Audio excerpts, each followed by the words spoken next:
Hey, squad, it's your boy. Stop back in the John, man. Y'all already know how we about to get, man. We about to go ahead and react to a video. And this video today is why the U.S. government murdered Fred Hampton. Now, for all the young niggas watching me and all the niggas who don't know who Fred Hampton is, bro, he was a Chicago dude. I think he was an activist. Like, he was, this one that like all the people was coming together, the whole black community was engaged and tuned with each other, you know what I'm saying? And well, I'm gonna say me personally, I feel like the government was watching that nigga. Basically, I ain't gonna lie, I feel like the government was watching that nigga heavy, watching that nigga and then got up on him, draped him down, draped the whole place down, actually draped everything down. But yeah, man, before we get in this video today, man, like I said in my previous videos, if y'all didn't watch them, go back and watch my video. Nick, we end up scrapping in the beat, bro, for real. For real, we gonna end up scrapping in the beat, bro. I ain't even playing around with you like that. It's like, nah. It's like, I'm chilling. I don't want no problem. I don't want no schmuck. But yeah, bro, we about to pray real quick, get into a little prayer, and then get into the video, straight into the video. You know how I about to do. Bow your head, please. Thank you.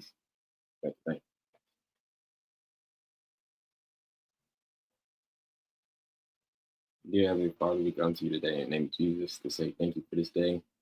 Thank you for your love and your mercy. Thank you for your forgiveness.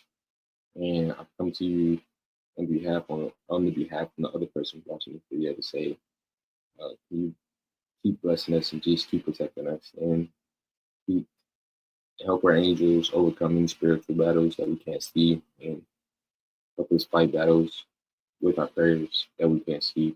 In the name of Jesus, I pray today. Amen and amen. Amen. Ashe, Lil Nay, Who Day, Hoochie Daddy Shorts, nigga. Let's get straight into the video, my boy. December 4th, 1969. Akua Njeri was 19 years old and sleeping next to her fiance, the Illinois Black Panther Party chairman, Fred Hampton. The next thing I remember was someone in our room shaking Chairman Fred. Chairman, wake up. Plaster was flying off the wall. You could smell the cordite from the gunshot. If you've ever been under gunfire, 5 minutes is 5 hours. For real. It seems like forever. For real. The shooting started back again. Then another voice unfamiliar to me said, "He's good and dead now."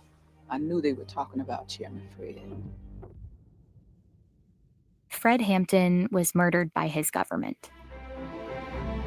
But before that, he was a leader in a movement practicing a new kind of activism. A movement targeted because of its power to unite people. Fight the power! No, it was them boys, yeah, for sure. Yeah. In 1964, as a historic year in race relations, on July 2nd, President Johnson signed into law the Civil Rights Act. It was the strongest... In the 1960s, I got that on my pick. Racial progress in the U.S. was at a turning point. Activists won major civil rights victories, but at the end of the decade, there were still deep social and economic gaps for Black people across the country. Black Americans continued to face high poverty, poor housing, and unemployment, and they still had little to no political representation. These disparities and an increase in brutal police violence something crazy, bro? led to uprisings across the country. This is like for people that be Many young Black activists grew frustrated that the changes they'd hoped for hadn't come. It's just the opposite of being a white man. That's about the best I can abbreviate that for you. After the... Yeah, like I was about to say though, bro, it's crazy because like these people, bro, it's crazy because like the people in our generation now, bro, they discredit these people for what they did and they die for what they did. Even if they did have like hidden agendas behind what they were talking about or what they had going on, bro, you know how many hidden agendas niggas is doing? Like, bro, It's hidden agendas inside songs that y'all niggas listen to. And they devise your life, nigga. Like, when you be speaking the words in those songs, there's a lot of hidden agendas, but like the people that were doing stuff for the black community and actually putting positive in the black community, nowadays these niggas are looked at as like terrible people by the black community. And that just blow my mind, bro. Cause like it don't matter what this person had going on in they life, bro. They were trying to make life into an equal standpoint. Like I heard a lot of people say like Martin Luther King, he had a white girlfriend.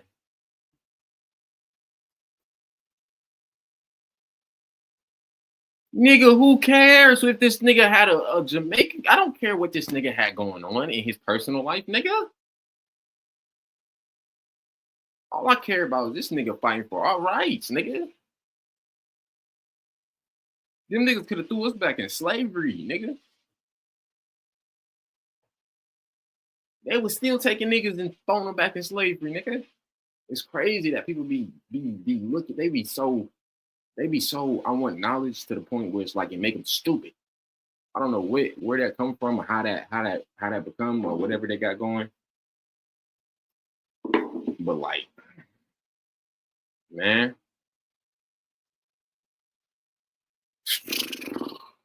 life is narrowing down to, my nigga, who are you as a person now? And I guess that's how people was like, who is he as a person? But that's why I be telling people, like, in general, like, bro, start doing a little bit good in your life, my nigga. Because when you go, my nigga, and you're going off this earth, people gonna be looking at what were you doing before that even happened. They ain't gonna care about it. They gonna look at the situation and try to put they 2 cents on the situation like everybody else do.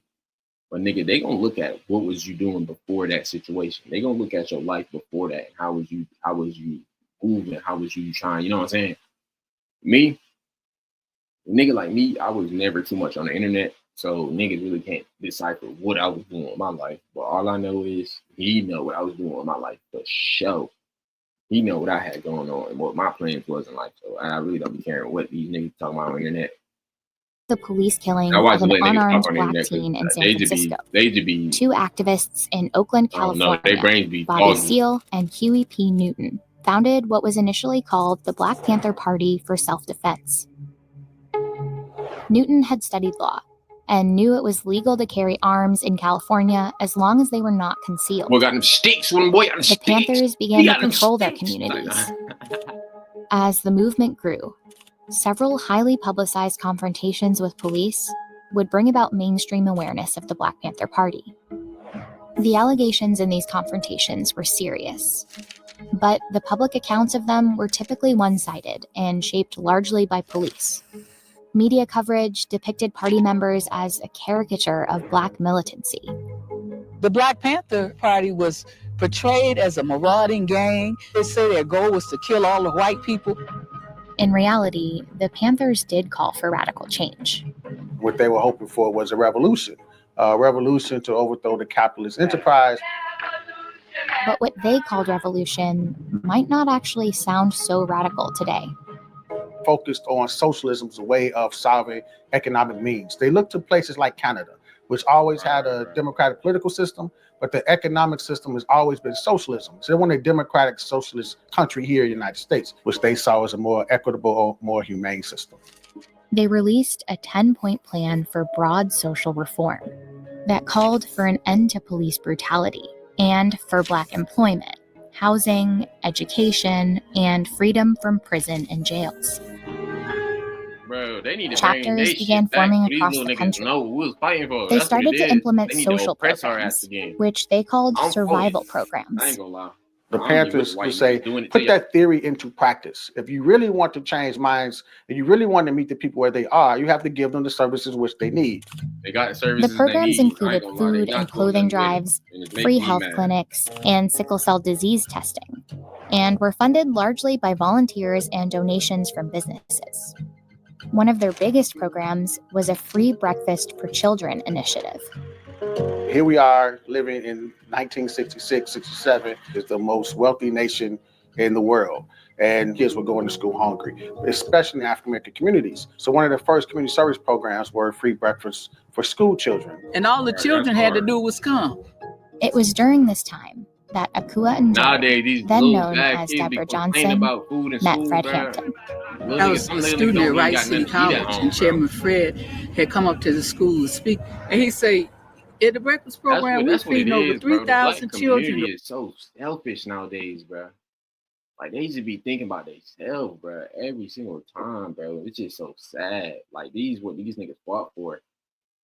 And now that they fought for our rights, bro, now we gotta live in a selfish community with the black people, bro. Now I see why they had us enslaved, bro. Damn, bro, y'all niggas need some type of. These niggas need some type of structure, bro. And y'all wonder why in the Bible you say obey your masters. You niggas don't read the Bible, bro. They made my wife, bro. Shut up, bro. You need to go read the Bible or something. Like, go look at the news and look what the black people are doing. Look at how the black people are moving. And it's so sad to watch, bro. It's the saddest thing I probably ever seen in my life living, bro. It's just a downward spiral of black people just doing stupid stuff. It's to the point where these niggas is letting us kill each other off, bro. These niggas is sending us to jail for about a day. Let you get out. Let you go roam the streets again. Go keep repeating your cycle of stupidness and throw your ass in there for for some bond money for you to pay them to get out. You pay them to get out. Go let your dumb ass do the same thing. Now they just slam that bill on your stupid ass. Now you can't even get out. Bro, let me build my concentration camps already, bro. I get every single black nigga. Oh, man, I swear these black people won't even come out the same. I swear they won't. They won't come out the same. It's gonna be little niggas. Come on, I ain't gonna tell y'all how I'm gonna build it. Just know it's gonna get done. And y'all black niggas going in it. All you little ignorant, non-listening black people, yup. Oh yeah, for sure.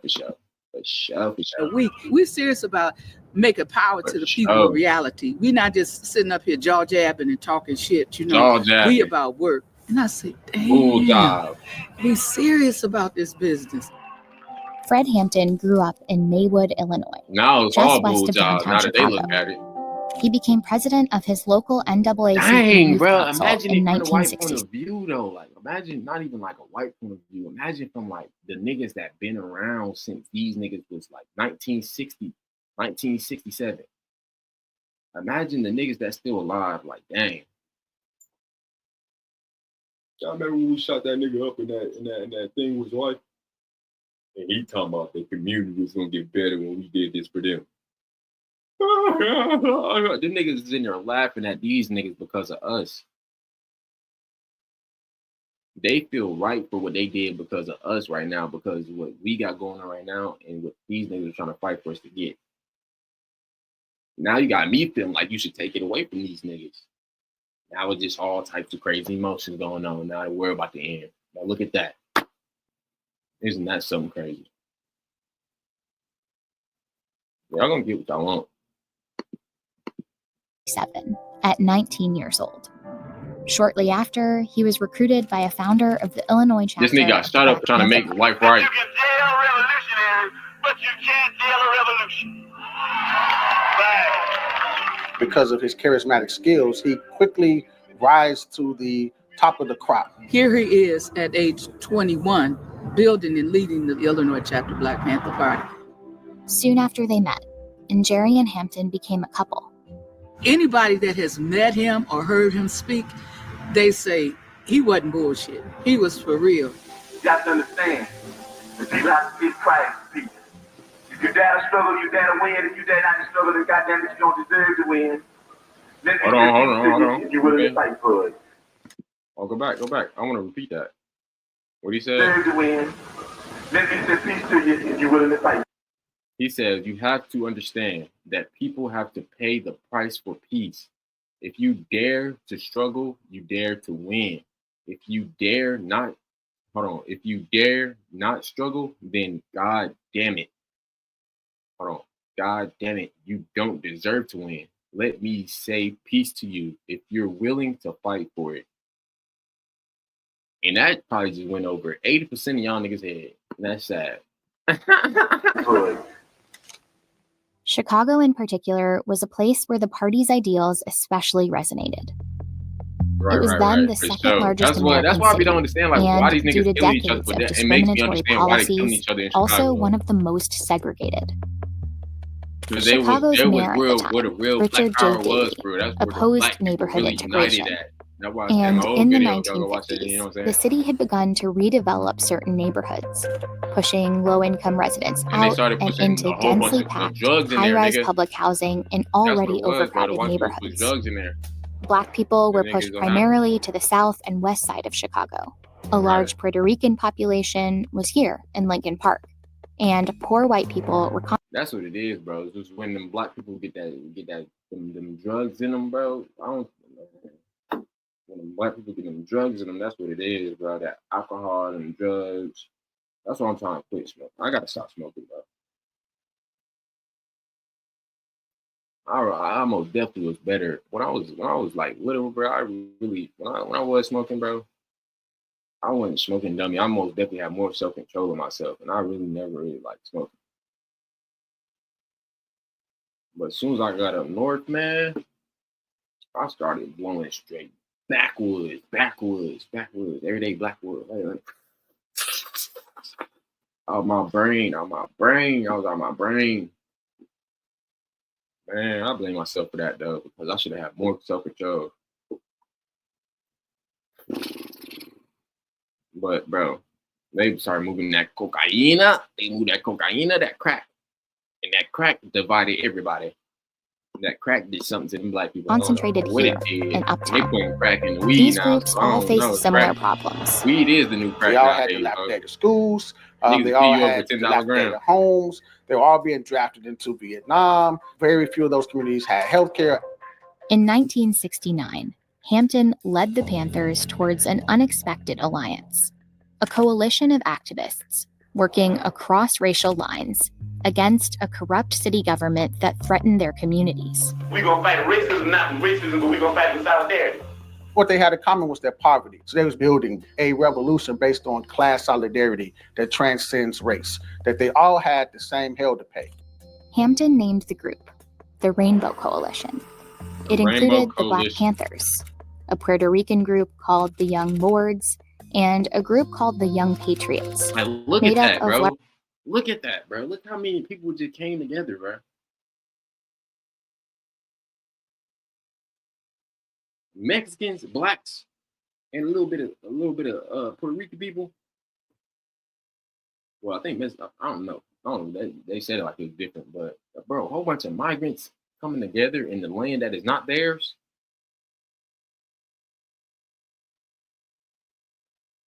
I'm telling you, bro. Niggas do something like that, bro, then it's gonna change. It's gonna change the world. But then the world gonna end after that. I'm gonna be real. When everybody at peace, that's when the world gonna most definitely it's gonna go straight to poop. That's when this little life gonna be over. Y'all gonna have y'all little 2 seconds of peace, and that's when hell gonna break loose. Princess of Palady of Eve gonna be like, hold on, is these niggas down here uniting? Oh nah. Deal. Y'all niggas all gonna be just starstruck looking at them niggas. Largely poor white migrants from Appalachia who had moved to Chicago seeking economic opportunity. We don't hate the motherfucking white people. We hate the oppressor, whether he be white, black, brown, or yellow. So we got to know that. I don't mean sing Kumbaya and make a quilt. I'm talking about bringing them together on common things they could unite on. Not everything, but who could say that children do not deserve to have? Ooh, that just hit me like a freight train, bro. You want to know why the people don't want to see us unite? Because they know that's when the end of the world, the end of time is really about to get different. So they just let us lead each other off and leave each other straight. You know what I'm saying? Like, as soon as there's peace everywhere, my nigga, that's when man, y'all niggas better get right with God, bro. Because there is going to be a time where niggas is about to be I'm gonna let it play out. Have a healthy meal. If we work with anybody and form coalition with anybody that has revolution on their mind, We're not a racist organization because we understand that racism is an excuse used for capitalism. Hampton and other Panthers helped the Young Lords and Young Patriots launch their own social programs. America lives off capitalism they organized and protests imperialism. together. And it was working. Right. Members were traveling across the country to organize Rainbow Coalition chapters. Particularly where Black Panther chapters were, but also in these rural white communities as well, to bring the revolution to bear.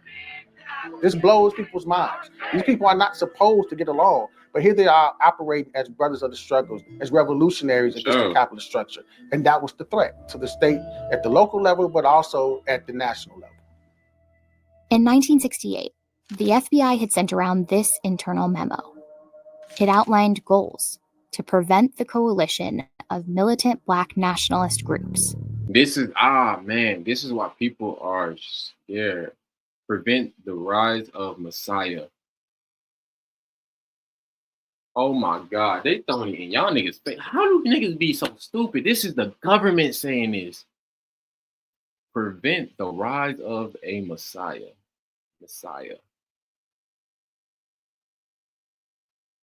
Prevent the rise, bro. Y'all, oh my God. The government was saying this and y'all niggas was not, bro. Oh my God. Y'all niggas, oh my God. And prevent the rise of a Messiah who could unify and electrify the militant Black nationalist movement. I'm done, bro. I'm so sick of Black people, bro.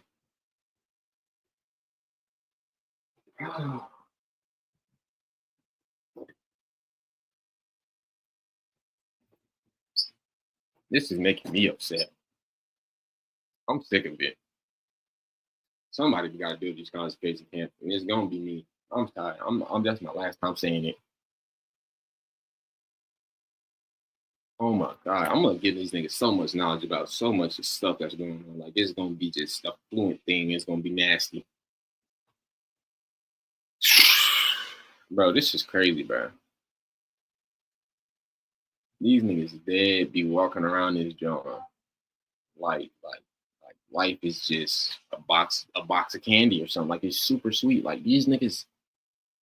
It wasn't written about Hampton specifically, but by 1969, we can tell it wasn't written Chairman about Fred Hampton was the one that fit the bill. The revolution was in the air, and the ways in which the Panther was able to transcend those racial lines, especially the charismatic leadership of one like Fred Hampton, they saw him as a greater threat even than Martin Luther King or Malcolm X ever was. In one FBI memo about the Black Panthers' breakfast program, they claimed their real purpose was to poison minds with anti-white propaganda. Oh my God, bro. The U.S. government is saying this.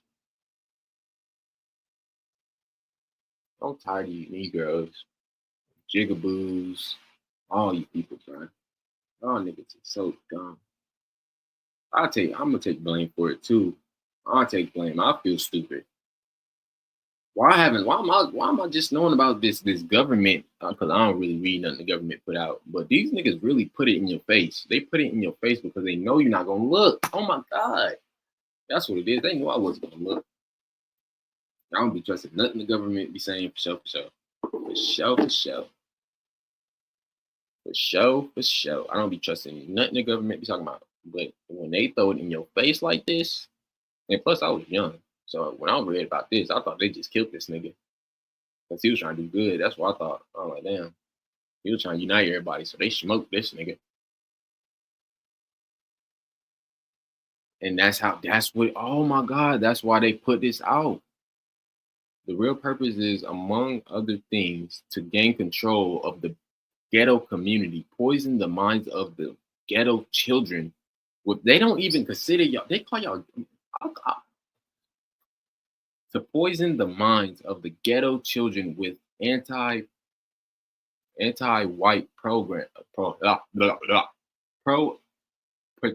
agenda, basically. Fuck, I can't even say it. And to cloak the illegal activists of the BPP with some segment of respectability. And they got y'all programmed to respect them. And there's niggas out here that really think they spiritual. I'm woke, bro. Bro, nah, bro, the government do all this, do all that, but they really blah, blah. Bro, shut up, nigga. I don't care about your crystals, nigga. I don't care what the government, that's my problem. I don't be caring what these niggas be talking about. I be wanting to know nit gritty. These niggas be out here talking about some irrelevant stuff. And indoctrinate youngsters in hate and violence. The FBI, under the leadership of J. Edgar Hoover, had deemed the Black Panther Party as the #1 threat to the internal security of this country. The FBI operated a counterintelligence program called COINTELPRO. It was a program that targeted dissident political groups in the U.S. Their methods typically went outside the law. They were using tactics such as assassination, discrediting, false narratives. False narratives, bro. And it's crazy because the Black community will believe anything, bro. For a bunch of Black people to be like, the Bible is written by white people, et cetera, they sure as hell do listen to these niggas hella a lot, though. That's my whole bit, bro. Like, y'all will listen to anything they say already. So y'all might as well just read the Bible. There ain't no point. Like, what is all this nickering and bickering about? Y'all already listen to what they be talking about. I really don't be caring what they be talking about, but now I need to, because they be putting me in your face, obviously. They just throw the book at you, and you don't. I don't read the book. I need to go read the book, but I be reading my Bible. But I don't be reading what the government be talking about. I really don't be caring. But that's what niggas need nowadays. They need politicians to tell these young Black niggas like, yo, these niggas is about to stop teaching y'all this. But like, yeah, bro, they literally took a lot of stuff out of school. They didn't teach us a lot of dumb stuff that is in school that I don't use to this day. Like how everybody else say, nigga, we don't use half of the crap they be teaching us. They don't teach us life lessons in school, bro. Only life lessons you get taught in school is the things that you do in school, and you gotta pay the consequences for doing it in school, and that's like not following what they say. And me, I was always a young nigga, not care what you were talking about. I most definitely do what I wanted to do. To be for real with you. I really ain't care what you're talking about. I'ma do what I want to do, and you can do whatever you can do about me doing that. They were falsely putting people in prison and exile, which were all illegal. Several Black Panthers were killed or imprisoned, including the party co-founders. In Chicago, the party was also targeted by Mayor Daley and the Chicago police. Our office was burned down at least 3 times. People would disappear. You never see their bodies again. Before you go to bed, I am a revolutionary. Make that the last word. In case you don't wake up, then somebody might believe it, and you might, end up in what they call it, revolutionary happy hunting grounds. Happy hunting grounds. Happy hunting grounds. These niggas gonna hunt. That's why I just said, bro. I feel like the government was watching everything this nigga was doing and saying. First, they was trying to figure out a way. How can they make this nigga sound like he's crazy? How can they make this nigga sound like he's tweaking? They figured out how they can do that first. They figure out a reason to off this nigga, and they just go from there. That's my whole deal. That's how I see it. They watch you and they try to plan. They try to make something out of nothing. If they really can't make nothing out of nothing, and you really ain't doing nothing for real, but just speaking positive, it's hard, but they still gonna get up with you. And it's like, damn.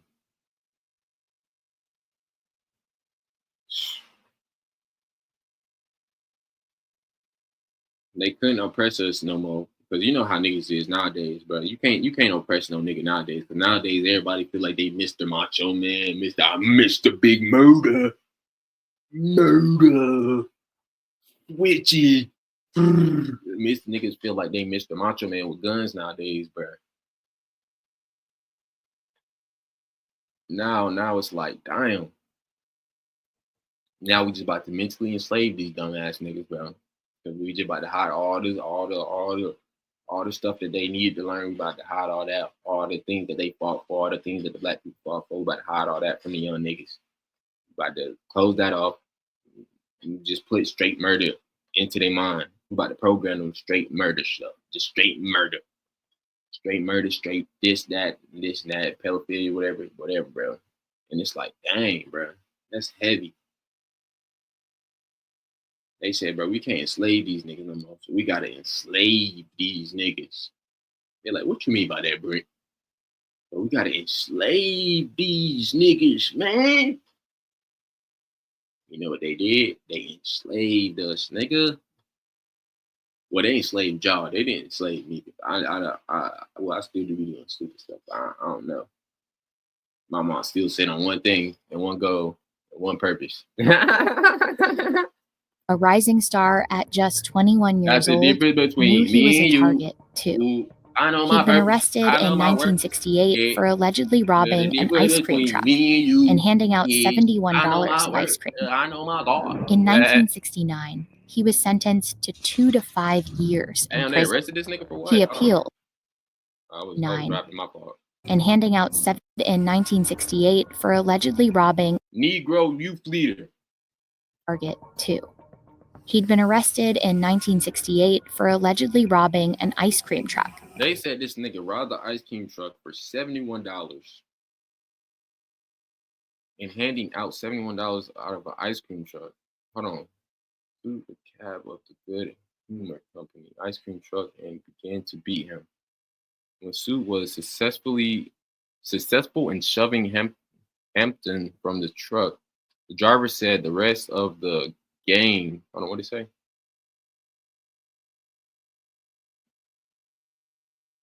Bro, move out the way, bitch. And handing out 71. This nigga was giving cheese to the kids, and they grabbed this nigga out the truck. They said, "Nigga, did I just see you doing good, nigga?" Grabbed this nigga out the truck. Started hitting this nigga with nightsticks. They wasn't even hitting him. They were like, started cracking this nigga in his head with nightsticks, bro. Oh, wow. $1 of ice cream. In 1969, he was sentenced to 2 to 5 years in prison. He appealed and was released on bond, but lost the appeal. So they said, you know what? Since he giving back to the community, he got to give back. Dang, these niggas is a huge gang, folks.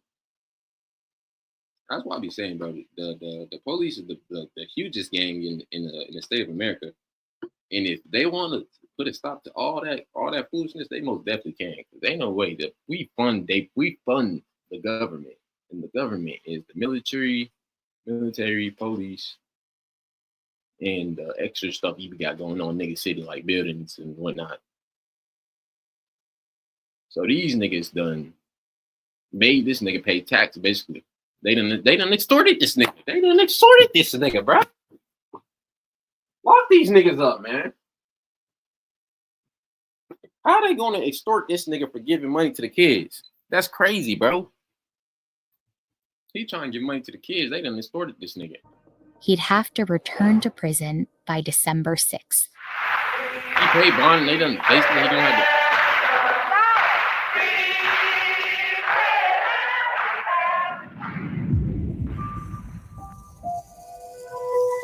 On December 4th, around 4 a.m., 14 Chicago police officers arrived outside Hampton's apartment on Chicago's west side. Inside, Hampton and Jerry and 7 other Panthers were asleep. I was very pregnant, and the first thing I remember was Chairman Fred had fell asleep while talking on the phone. The next thing I remember was someone in our room started shaking the chair. Said, Chairman, wake up, the pigs are vamping. And I'm seeing... The pigs are vamping.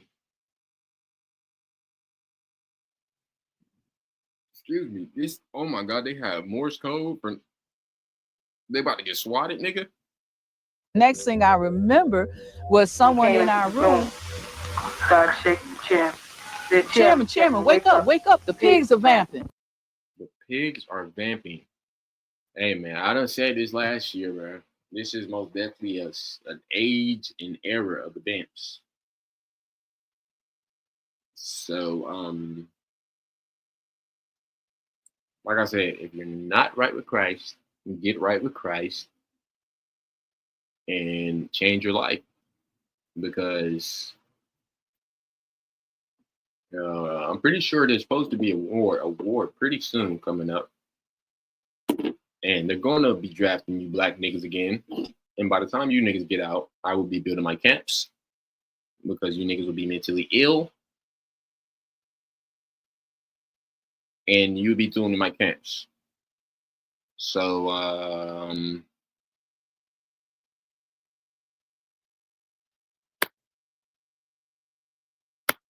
And I'm seeing Chairman Fred look up, and then he laid his head back down real slow. Officers kicked open the door and shot Mark Clark, a visitor from another party chapter. They shot a sleeping 18-year-old named Brenda Harris. they got to. Then they shot in the direction of Hampton's bed. Mattress is just going. You could feel bullets going into. I had moved over on top of Chairman Fred because there was shooting into our mattress. The person that had come into the room kept shouting, stop shooting, we have a pregnant sister in here. Eventually, the shooting stopped. They didn't care about that, and nigga. Jerry was forced into the kitchen. Bro, I think they got a movie of this out, bro. I think I seen the movie. That's why I remember seeing this. Did they play the movie in school? I don't remember who showed me that movie of this situation. I forgot, but like, bro, I seen the movie. That movie was crazy, bro. They need to bring more movie, bro. I don't know, bro. It's like, bro, go watch, bro. Go educate yourselves, bro. Wisdom is better than money. And niggas is money hungry nowadays. I'm talking about money hungry. Niggas that do anything. You got hoes giving out cooch, but my little cousin hoes giving out cooch for $50. $50? Your cooch is worth $50. $50. You gotta push out a whole baby through. You gotta push out another living creature out your cooch. You giving that up for $50? When she heard another voice. Someone said he's barely alive. He'll barely make it. I assume they talked about Chairman Fred. Pig said he's good and dead now. As they took me out and jammed a revolver to my stomach. Bro, and it's crazy because like some black people will actually watch this video and think this lady is like lying.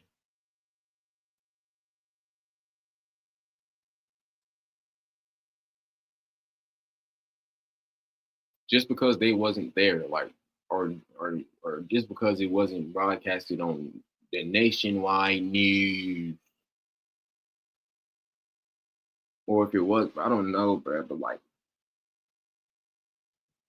if there's a story about anything, to me, I'll believe anything somebody say to me, bro. Because if you can think about it, it happened before.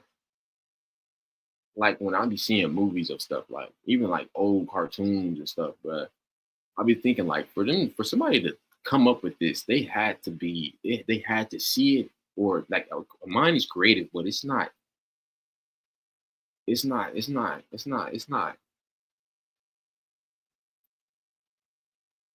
A mind is not creative to the point where it's like they can just make something up out of thin air. You can get that out your mind right now.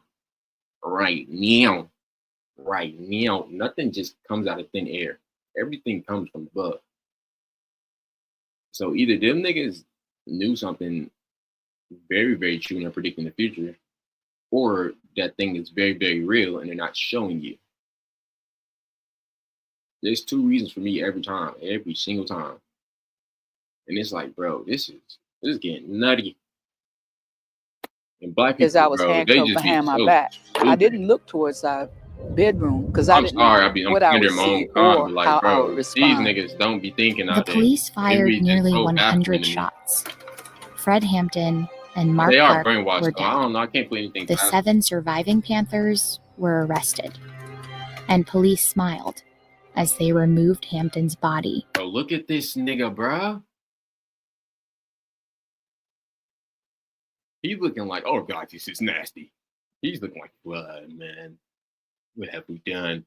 This nigga is back here cheesing. He's ear to ear, big ear ass, little nose ass.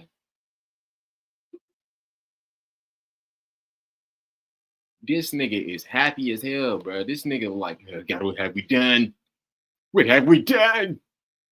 This nigga's back here grinning, bro. This is crazy, bro. From the scene. He not even grinning. This nigga is cheesing, nigga. The Chicago police and the state's attorney's office quickly shaped the narrative to call it a gunfight, a battle, and a shootout. Officers involved in the raid testified that they were fired on from 4 different rooms in the apartment by shotgun. And before I could get past the threshold, there were 3 shots fired from the rear bedroom. They played back a story that you could not even fathom. They gave a fictional account of what happened. Again, vilifying the Black Panther Party. Fairy tales, fairy tales. I don't enjoy fairy tales, fairy tales, and wistful dreams or broken toys. Yeah, bro, these niggas be lying to y'all, bro. I mean, they were y'all firing at police. Yes, sir. We saw the shots coming out of the 2 bedrooms. This attack by the Black Panthers on the police clearly demonstrates the true character of the Black Panther Party. But experts and lawyers hired by the Panthers, along with other journalists, inspected the crime scene. The Panthers even opened the apartment so that anyone could examine it. And a drastically different picture emerged. It was clear that the police had fired unprovoked. Of the nearly 100 shots fired, only one possible shot could have come from a Panther's gun, likely from Mark Clark at the front door. The bullet holes that the police said came from Black Panthers were nail heads. See, bro, that's their mistake, bro. They shouldn't have had no guns. That's why Martin Luther King didn't want no violence, because, like, if you fight violence for violence, then it's not justified as, like, it's going to be like, all right, they was trying to kill these niggas. And they was trying to kill these niggas. Then it's just a whole mismatch. When you just fighting it, just to, like, just no guns, no nothing, just straight, these motherfuckers. Then it's like, damn. Okay, he got violent, but he was trying to defend himself. He was trying to use his hands, and then niggas started upping on him and started busting.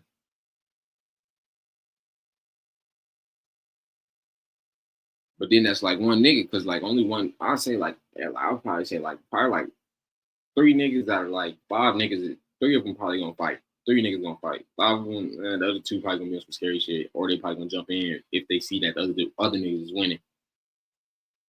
I'll probably even say 2 niggas. 2 niggas nowadays are probably gonna fight. It's about 2 out of 5 niggas.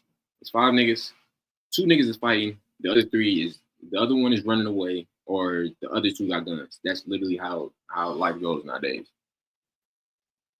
But yeah, my boy, that's why that nigga Martin Luther King didn't want to have anybody with weapons, because it justifies them niggas to shoot your black ass. Like, okay, these niggas got guns. They is armed and dangerous. That's how they look at you. And I can tell why they look at you like that, because none of you black niggas don't have no justified reason why y'all shooting each other. Y'all just outside killing each other over stupid little shit. It also emerged that the FBI had assisted Chicago police with the raid.